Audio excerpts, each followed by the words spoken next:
Come on, Joe, it's not that bad. I said leave me alone. I'm in mourning. Come on, don't you at least want to say goodbye to our fans? The fans can blow me. Just leave me alone and give me another bowl of Boone's Farm and piss off. Fine. Hello, folks. Shintigercurl here, that dude in the straw hat, bringing you another wrestling review. A different wrestling review because this will mark my final wrestling review here in Houston, Texas. That's right. This Thursday I will be moving away from home and I will be moving to Kansas City. Hopefully for work. So, like I said, this is it. I'm leaving my home and hopefully finding some good work with a friend Don.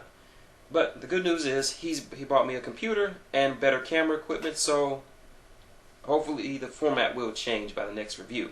Normally I would be joined by Joe, but as you heard, he's kind of upset. You sure you don't want to join in? Didn't you get the point yesterday, you bastard? Just leave me alone.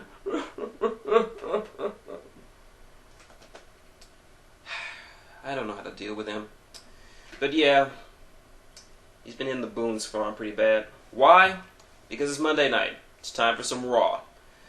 It's the go-home show before the Royal Rumble. How will things build up for all the matches, including the big Royal Rumble itself?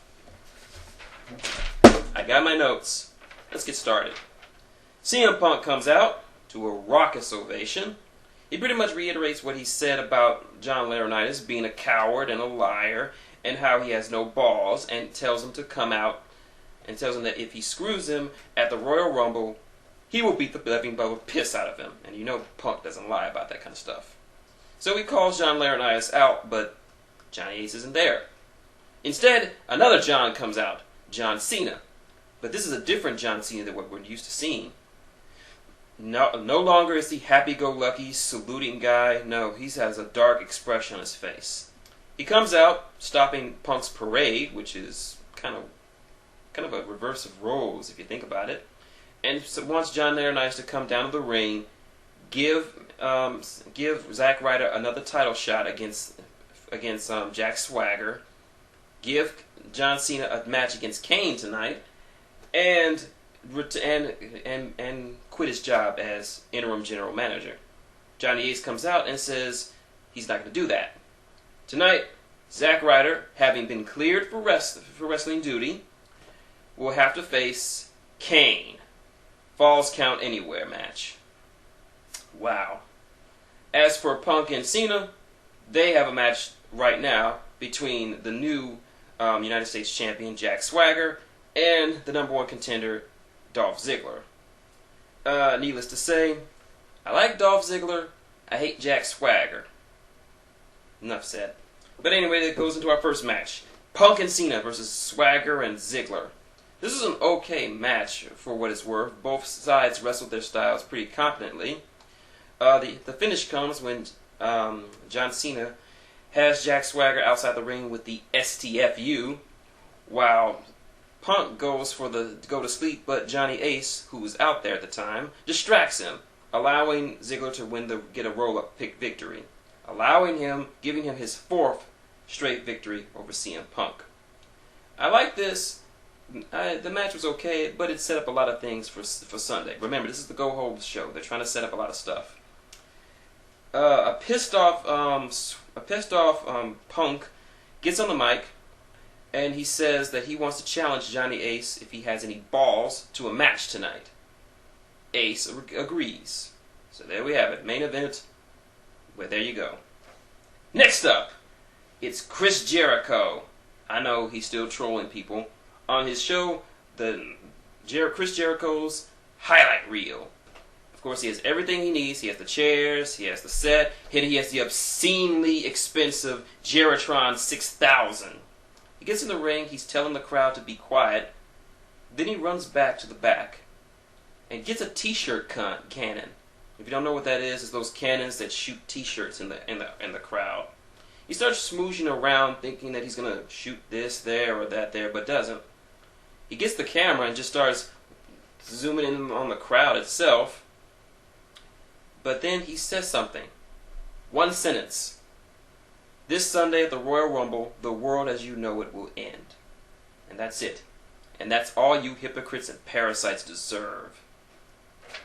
Next up, we have a sort of a Royal Rumble tradition, the All About the Numbers promo, where it talks about the number statistics involving in the Royal Rumble itself, and you learn some pretty interesting things.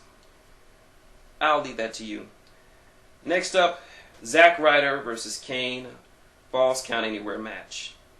Do I even need to say it? But before the match started, Johnny Ace told Cena that he couldn't interfere, lest Ryder lose any shot of having a title match against Swagger.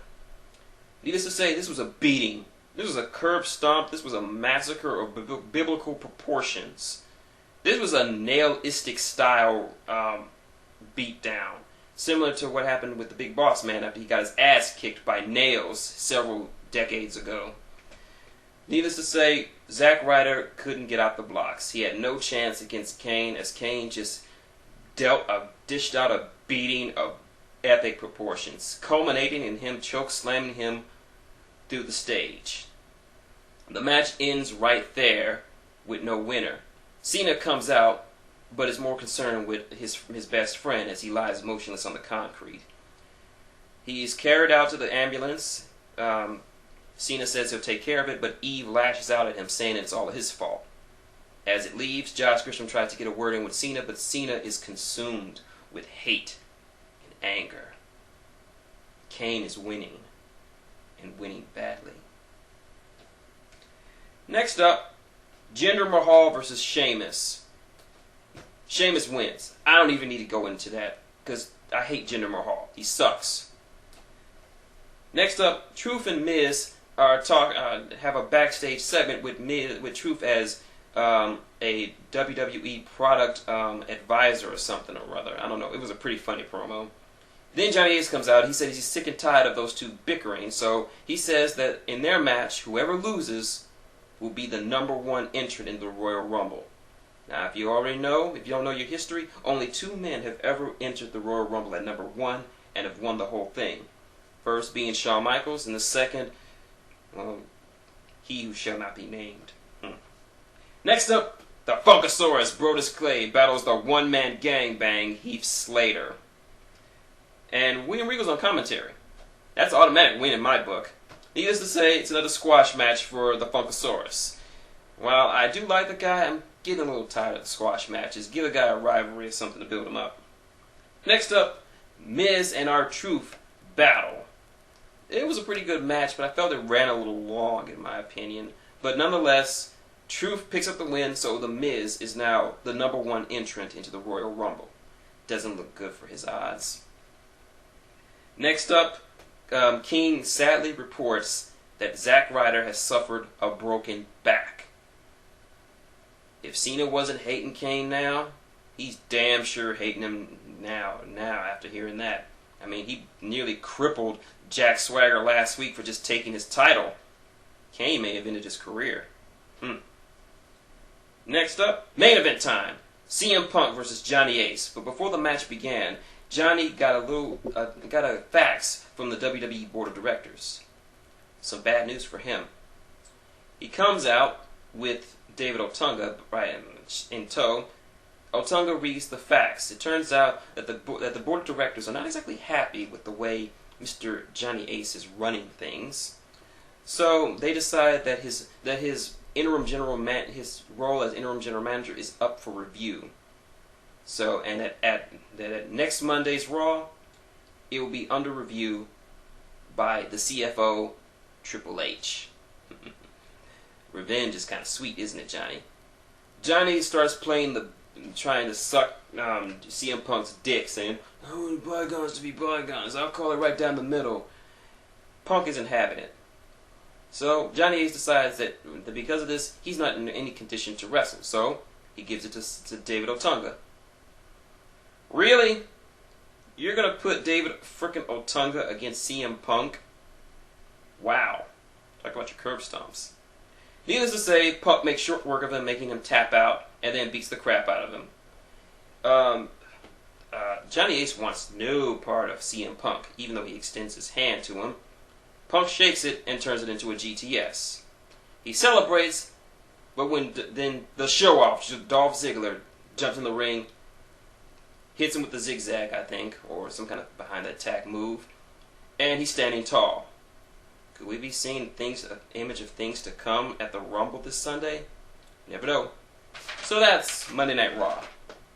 My thoughts? It was okay.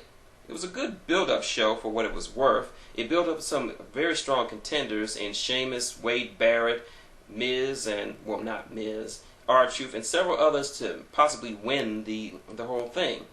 You got another build-up for the whole Cena-Kane thing, dramatically, with the destruction of Zack Ryder.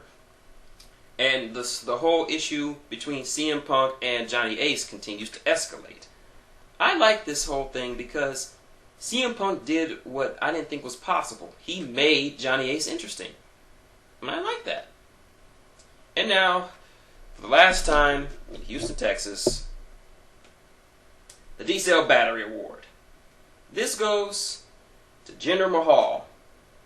In a show with some good and decent moments with a lot of build-up, Jinder Mahal just came out looking like even more pathetic than he already is. The only one more pathetic would be Heath Slater, since he jobbed out to Brodus Clay. But considering the guy weeks before jobbed out to Hornswoggle in over the top rope match, yeah, that his stock has already fallen. Jinder Mahal was supposed to be something big, and yet he sucks. I'm sorry, but he sucks. Sorry, Maddie, say what you want about Wade Barrett not being interesting. I take Wade Barrett, or I take old Marble Mouth any day than Jinder Mahal. But yeah, that's my review of Raw. And like I said, this is my final Raw review before I move out and head to Kansas City with my friend Don, who was kind enough to make an intro card for me, and hopefully by my next review, which will probably be this Sunday at the Royal Rumble, you'll get a chance to see in better quality and a whole new location. So the next time you see me, I will be in a totally different environment. And of course, Joe is coming with me, if he can stop being a bitch. Are you okay? You still okay there, Joe? No, kiss the fattest part of my Scottish New Jersey ass, you bastard. You see what I have to put up with? But oh well. Like I said, tune in this Sunday for my review of the Royal Rumble. 30 men will enter. Only one will have a shot at at WrestleMania. As well as we have 2 title matches to contend with, as well as Cena versus Darth Kane, Lord of the Sith. Who's going to win? Who's going to lose? And who's going to WrestleMania? So until then, this is shintigercurl, that dude in the straw hat, and it would be Joe, saying good night, wrestle on, and see you in Kansas City.